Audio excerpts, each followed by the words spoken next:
Hello, welcome back. So we are in the middle of a story about Kingfisher. So we're going to finish off that story. So Gareth has just been killed by dogs, and he saw a picture in his book, didn't he, of a boy being killed by dogs, and it came true.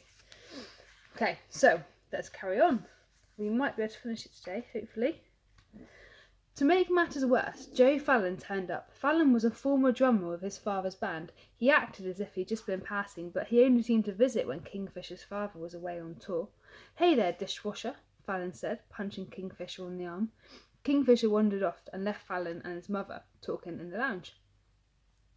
"And that poor thing was Kingfisher's best friend," he heard his mother saying to Fallon. Kingfisher headed off to the library to have another look at the illustration and see if it really did look like Gareth. He took the book down and flicked past the pages, but couldn't find the illustration anywhere. Kingfisher was sure it had been right near the beginning, but now there was a different picture. The new picture was of a man hanging in a tree. His head was wedged into the fork in a branch, so that it was dangling there. It was obvious that the man was dead, and it was also obvious that it was a picture of Joe Fallon. "What's this then?" said a voice behind Kingfisher. He turned and saw Joe Fallon standing in the doorway up to the library. He shut the book. "Wait till I tell your dad about you going into his precious library," said Fallon with a smirk. "Wait till I tell him about you always coming round here when he's away," said Kingfisher. Fallon's smirk disappeared. "I wouldn't advise that, dishwasher," he told Kingfisher, "if you know what's good for you." Fallon walked away, and Kingfisher was left to put the book back and lock the library. Kingfisher thought about the picture and smiled to himself. The next day Kingfisher heard a shriek from his mother. He found her in the kitchen with the phone in her hand. "What is it, Mum?" Kingfisher asked. "It's Joe Fallon," she said. "He's dead." She shook her head and put the receiver down, slumped into a chair and started to sob. "What happened?" asked Kingfisher. "It was some sort of accident," his mother said, between sobs. "He was climbing a tree and fell." "What was Joe doing climbing a tree? He hates heights." The news report on television said that Fallon was having lunch with his friends in the garden. They described him as going into a kind of trance and suddenly climbing a tree. When Fallon got to the top, he stepped off and his neck was caught in the branches. After this news, Kingfisher found it hard to get back to the library because his mother wanted him to sit with her all the time. She seemed just so sad. Kingfisher couldn't understand what she had ever seen in Fallon. His father cut short his tour so they could all attend Fallon's funeral. The following day, Kingfisher's father left to rejoin his tour. His mother said that she needed to go for a walk to clear her head, and Kingfisher knew he had to have one last look at that strange snakeskin-covered book in the library. He just couldn't stop himself. The picture now showed a woman lying on a road, her legs and arms poking out in all unnatural positions. Kingfisher instantly recognised his mother from the clothes she was wearing and dropped the book. He rushed out of the house and up to the gate. A man was standing over his mother, who lay dead in the tarmac in the front of his car. The man turned to Kingfisher with tears running down his face. "She just stepped out in front of me like she was in a trance." Kingfisher stood frozen for a moment, staring at the body of his mother. Then he turned away, rushing back to the house and to the library.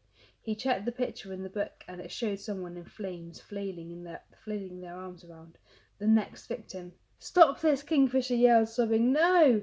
He stormed out of the library and into the lounge, where a fire was burning in the grate. He hurled the book into the flames and then stood and watched it burn. Kingfisher headed to the phone in the kitchen. Should he phone the police, an ambulance?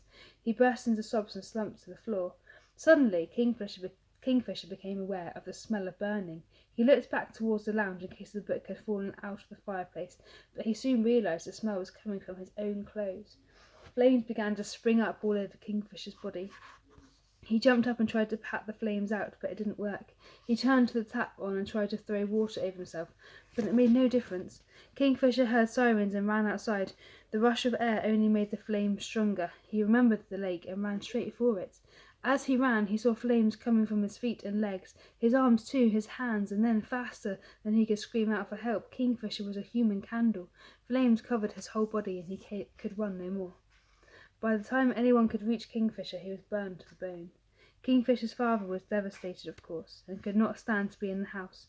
He sold it very shortly afterwards and left the country to go and live in America. Even his beloved library had become tainted in his mind. The contents were sold, and the books can now be found in various collections around the world. There he is, the burning boy. Some people smell burning, said Mrs. Fox to the children. Down on the lawn there. Some people have even seen a burning boy running from the house. Have you, miss? Said a girl near the front. Mrs. Fox nodded, yes. She looked at Jake, and Jake couldn't hold Mrs. Fox's gaze. What's going on? Why does she keep looking at him like that? There was something weird about her. He noticed it right from the start. Anyway, that seems like a suitable place to end our ghost story tour, said Mrs. Fox. The library. I hope you've all been inspired to write some fantastically creepy stories of your own. Remember, don't just repeat one of these stories that I've told you. Invent your own. Use those amazing imaginations of yours. I can't wait to read what you come up with. Now you must all be starving and it's time for lunch, so I'll take you to the dining room. It's one of the loveliest rooms in the house. But then Jake hesitated. Didn't Mrs. Fox say at the start that there were 7 ghosts? Just as he thought this, Jasmine stopped and turned back. But miss, she said. Yes, my dear, said Mrs. Fox. Didn't you say there were 7 ghosts? You've only told us about 6. Jake nodded. Yeah, he said. I was just thinking the same. Did I say 7? Said Mrs. Fox. Silly me. Oh, said Jasmine. Don't you think it's a bit odd that she said 7 by mistake? Said Jake. A bit weird. You'd think she'd know how many ghosts there were. Jasmine didn't answer, but just turned and hurried off to join the others. Oi! Jake shouted after her. Ignore me then, why don't you? Jasmine disappeared through the door without turning round. She can't hear you, Jake, said Mrs. Fox. None of them can. Only me. You always forget, don't you? Oh, no. What? Jake said. What are you talking about? Mrs. Fox took a deep breath and sighed. Oh, Jake, she said. I'm so sorry, but you're the 7th ghost. Jake called out after the children. They can't hear you, Mrs. Fox told Jake. Or see you. Most people can't. I don't know why I can. I've always been able to see. I'm not a ghost, said Jake. That would mean I was dead, and I'm not dead. Do you think I wouldn't know? I'm alive. Of course I am. Stop saying that or I'll report you. You can't say that to people. You can't just tell people they're dead. Now let me go. Mrs. Fox smiled and pointed to the door. No one's stopping you from leaving, Jake, she said. Look, I don't know what your problem is, said Jake, but I came here with everyone else. The other kids have talked to me. Did they? Mrs. Fox asked him. Think, did they really? Jake frowned. Had he actually had a conversation with anyone except for Mrs. Fox? Look, I'm here just the same as then, said Jake. I wrote a story but that was 7 years ago, said Mrs. Fox. To the day, actually. What? Said Jake. What are you on about? It's true, Mrs. Fox said. I'm sorry.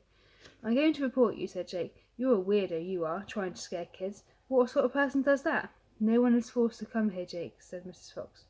Yeah, but they don't all know about those, whatever they are, actors, special effects. Did you see anyone else notice or get upset by them? Mrs. Fox asked. What? Jake said. No, but that's because no one saw them except you, Jake, said Mrs. Fox. And me. I see ghosts too. Some people can and some people can't. Ghosts can see other ghosts sometimes too. I'm not a ghost, said Jake. Stop saying that, or I went to your funeral, said Mrs. Fox. It seemed only right. Shut up, said Jake. I didn't know your death had anything to do with the house at first, Mrs. Fox said. We just thought it was a terrible accident, but then you turned up here. Stop saying that, shouted Jake. A man walked into the room. All done, the man asked Mrs. Fox. Are they having lunch now? Yes, they are, she said. Hey, Jake shouted at the man. You have to stop her. She's crazy. The man smiled at Mrs. Fox and walked away. Hey, yelled Jake. He can't hear you, Jake, said Mrs. Fox. Think, remember, stop shutting it out. It does no good. You always remember in the end. Joe licked his lips. He was panting now, short breaths coming thin and fast. But then Jake did remember. Like the memory was coming out of a mist. He looked at the cracked mirror in the hallway. He remembered now. Tell me, Jake, said Mrs. Fox. Tell me again what happened. Jake paused for a moment, letting all the memories come flooding back into his head, and then he began. Ghost number 7. You know what? I think we'll stop there for today because I've read for quite a long time. And we'll find out about Jake tomorrow and find out about how he died. Okay? Thanks for listening. Bye. Have a good day.